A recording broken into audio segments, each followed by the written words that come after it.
Улсын их хурлын дарга эрхэм гишүүдээ Улсын их хурл үндсэн хуулийн цэцгийн 2025 оны 12 дугаар дүгнэлтийг хэлэлцсэн 2026 оны 3 дугаар сарын 31-ний өдрийн 04 дугаар тогтоолоор уг дүгнэлтийг хүлээн зөвшөөрсөн тул төрийн байгуулалтын байнгын орооны 2026 оны 4 дугаар сарын 1-ний өдрийн 01 дугаар тогтоолоор Монгол Улсын их хурлын чуулганы хуралдааны дэгийн тухай хуульд өөрчлөлт оруулах тухай хуулийн төслийг боловсруулах, хилцүүлэгт бэлтгэх санал дүгнэлтийн төсөл боловсруулах үүрэг бүхий ажлын хэсгийг Улсын их хурлын гишүүн Ц. Сандаг очроор ахлуулж, гишүүдэд Улсын их хурлын гишүүн А. Арвин Заяа, Б. Баярбаатар нарын бүрэлдэхүүнтэйгээр байгуулсан.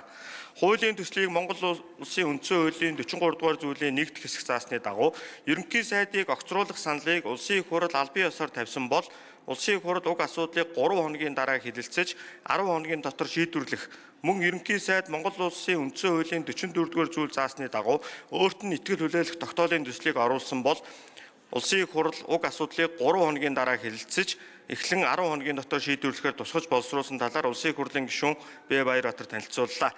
Ажлын хэсгээс боловсруулсан Монгол Улсын их хурлын чуулганы хуралдааны дэгийн тухай хуульд өөрчлөлт оруулах тухай хуулийн төслийг төрийн байгуулалтын байнгын ороо 2026 оны 4 дугаар сарын 22-ны өдөр Монгол Улсын их хурлын чуулганы хуралдааны дэгийн тухай хуулийн 39-ийн 10 заасныг баримтлан хэлэлцлээ. Хуулийн төслийн анхны хэлэлцүүлгийг явуулах үед зарчмын зориутой санал гараагүй тул анхны хэлэлцүүлгээс нь эцэслэн батлах үе шат руу шилжүүлэх гормын саналыг Улсын их хурлын гишүүн Б. Баярбаатар гаргасныг байнгын орооны хуралдаанд оролцсон гишүүдийн олонх тэмцсэн.